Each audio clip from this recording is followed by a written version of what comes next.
Atha Yoga Anushasanam.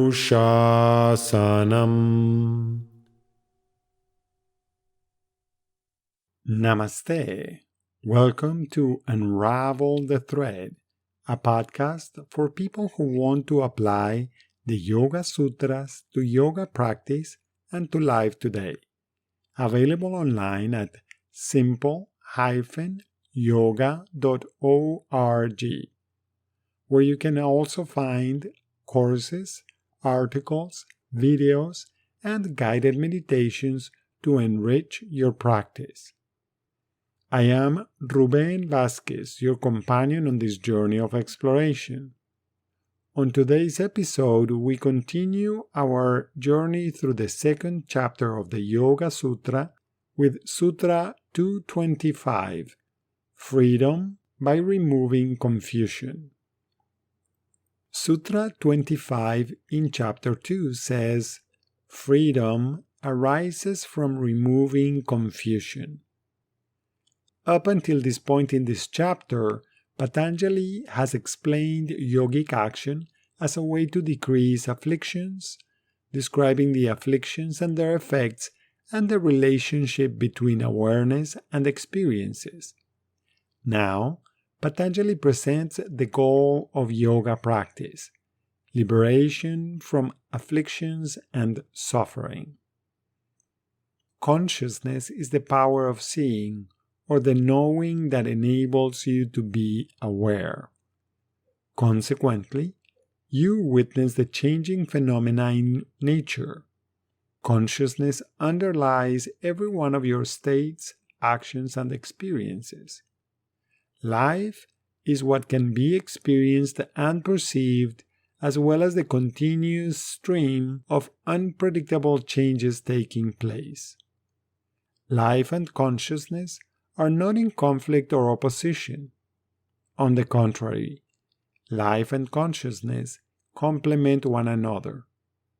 One traditional example for these interactions is that of the reflection of the full moon on the surface of a still lake, when it may seem like the moon is part of the lake. When there is agitation in the water, however, you cannot see the reflection of the moon, but the moon does not disappear.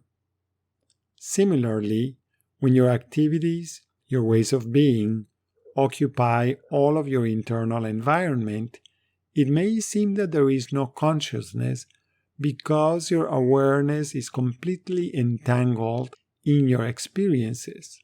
Yet, when the storms of internal agitation recede, the calmness within is more noticeable.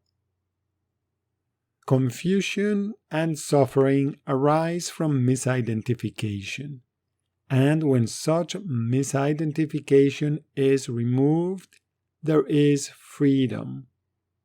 One practical way of understanding the complementarity and the interaction between life and consciousness is to think of life as doing and of consciousness as being.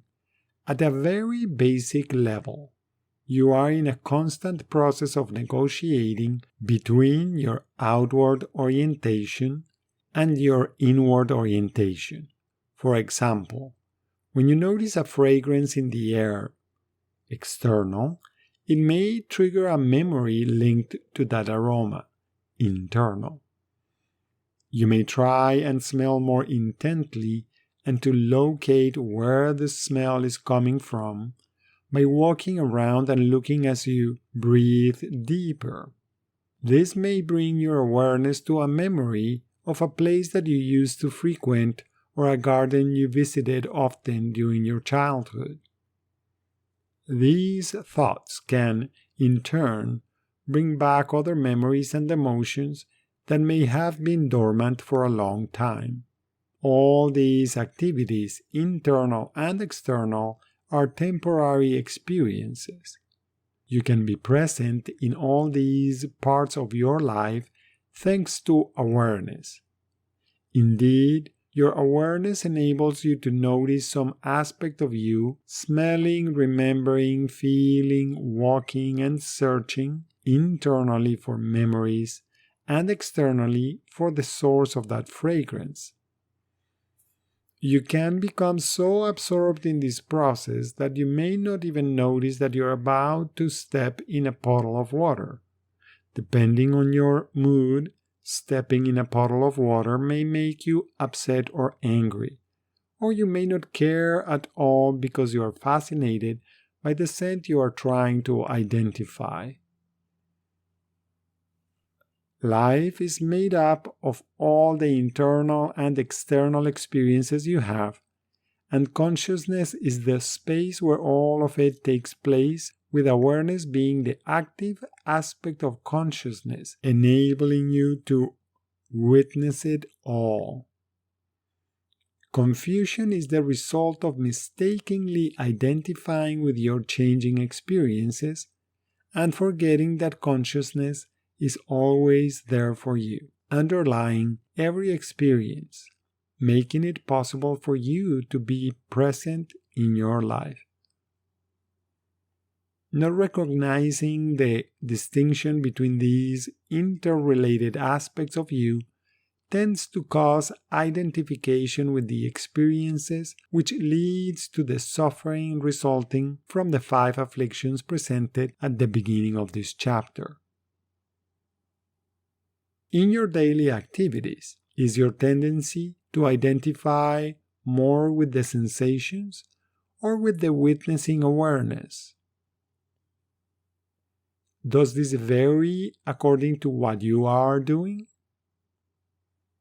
What can you surmise from these observations?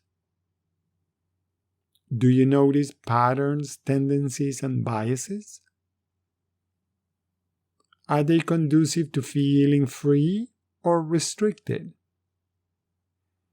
Are your ways of moving and breathing restrictive or liberating? Are your opinions, beliefs, and memories sources of restrictions or freedom?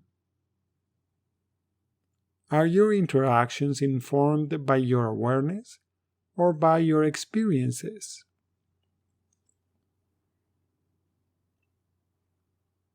As usual, one more way of exploring the meaning of this sutra is by chanting it.